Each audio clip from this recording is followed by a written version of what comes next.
اب لیویز پہ جس طرح میرے فاضل دوست اصغر ترین صاحب نے کہا ہے کہ ہر بار ڈبیٹ ہوتی ہے اور اس پہ ڈبیٹ ہونی بھی چاہیے. لیویز فورس جب ریز کی گئی تو اس وقت اس کے 3 کمپوننٹس تھے. ایک کمپوننٹ لیویز فورس خود تھی, دوسرا کمپوننٹ اس کا مجسٹریٹی نظام تھا, اور تیسرا کمپوننٹ اس کا ٹرائبل جو زندگی تھی, یعنی کہ جو ایک ٹرائبل سوسائٹی تھی وہ تھی. اب ٹرائبل سوسائٹی اپنی موت آپ مر رہی ہے, ڈائی ڈاؤن کر رہی ہے, کمزور ہو رہی ہے, اور دوسری طرف پہ مجسٹریٹی کو ہم نے with one stroke of pen اس کو ختم کر دیا. اور میں سمجھتا ہوں کہ جس دن ہم نے اس مجسٹریٹی نظام کو ختم کیا وہ ہماری تباہی کا ذریعہ بنی, اور ہماری جو ریٹ آف دا اسٹیٹ تھی یا ریٹ آف دا گورنمنٹ تھی وہ اس ایک ڈیسیجن کی وجہ سے, ایک پور ڈیسیجن کی وجہ سے وہ آج ہم سفر کر رہے ہیں. اس کے بعد کیونکہ 1973 کے کانسٹیٹیوشن میں اس کو ختم کرنا تھا تو لہٰذا وہ ختم کیا گیا. اینی ہاؤ اب ہم نظام چاہتے ہیں ان یورپین ملکوں کا, اور سوسائٹی کو ہم نے کس حد تک تیار کیا ہے وہ سب آپ کے سامنے ہے. لہٰذا اب لیویز فورس کی جو افادیت تھی وہ بہت ویک ہو گئی. جب وہ دونوں کمپوننٹس چلے گئے تو صرف لیویز رہ گئی. اب اگر کوئی اس سوچ کے ساتھ لیویز فورس کو ختم کرنا چاہتا ہے, بی ایریا کو ایریا میں کنورٹ کرنا چاہتا ہے کہ اینٹی ٹیررزم یا جو ٹیررسٹ, یہ ادھر ایک سیپریٹسٹ موومنٹ ہے, اور ٹیررزم جو ہو رہی ہے چاہے وہ مذہب کے نام پہ ہو رہی ہے, چاہے وہ قوم پرستی کے نام پر ہو رہی ہے, اگر اس کو روکنا ہے تو معافی چاہتا ہوں میں کہ لیویز فورس ہو یا پولیس فورس, اس لیے نہ ریز ہوئی ہے نہ اس کے لیے ٹرین ہوئی ہے. ان کا کام آرگنائزڈ کرائم کو کنٹرول کرنا ہے, چاہے لیویز ہو چاہے پولیس ہو.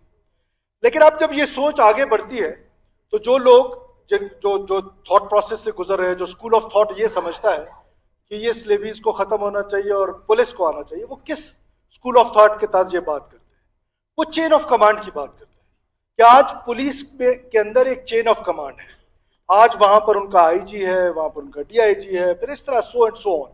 اور جبکہ لیویز فورس کو کمانڈ کون کرتا ہے؟ ریونیو آفیسر, جس کا کام لا اینڈ آرڈر سے کوئی لینا دینا نہیں, جس کا کام خالصتاً ریونیو کا ہے.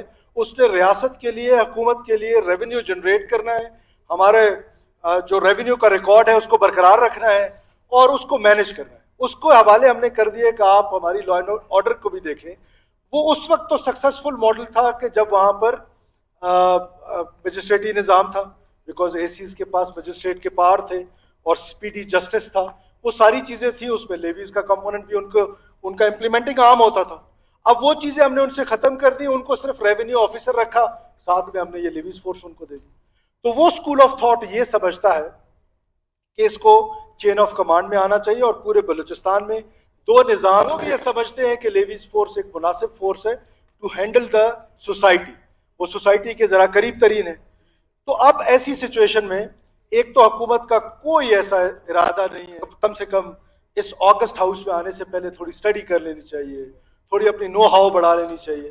حکومت کا میں اپوزیشن کو یقین دلاتا ہوں کوئی اس قسم کا ارادہ نہیں ہے کہ پورے کے پورے اے ایریاز کو ہم ختم کر دیں. ہاں یہ ضرور ہو سکتا ہے, بی ایریاز کو ختم کر دیں, یہ ضرور ہو سکتا ہے کہ انک پین کی طرح اس سے اسپریڈ ہونا ہے, آج نہیں تو کل, کل نہیں تو پرسوں, انک پین کی طرح سلولی اینڈ گریجولی اس کا اسپریڈ جو ہے وہ ضروری ہے. اس کی ضروری ہونے کی وجہ یہ ہے کہ جہاں پر اب فار ایگزامپل میں نام نہیں لیتا ہوں, بہت سارے معزز رکن جو ہیں وہ میرے ساتھ ٹریول کرتے ہیں, ہم دور دراز علاقوں میں جاتے ہیں, وہ خود ڈیمانڈ کرتے ہیں کہ ہمارے حلقے کی فلانی جگہ پر اس کو بی ایریا کو کنورٹ کر کے اے ایریا کنورٹ کرتے ہیں.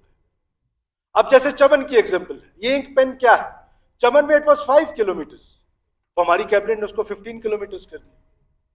تو یہ ایک انک پین کی طرح سپریڈ ضرور کرے گا, لیکن اس طرح کا کوئی ارادہ حکومت کا نہیں ہے کہ with one stroke of pen سارے ایریاز کو ختم کر دیں, بی ایریاز کو, اور ان کو ایریاز ڈکلیئر کر دیں. لیکن چین آف کمانڈ کے لیے جہاں حکومت کو ضرورت پڑے گی وہاں پر ہم ضرور اس پر ڈبیٹ کریں گے, اور without taking consent of the honourable members of this august house یہ نہیں ہو سکتا.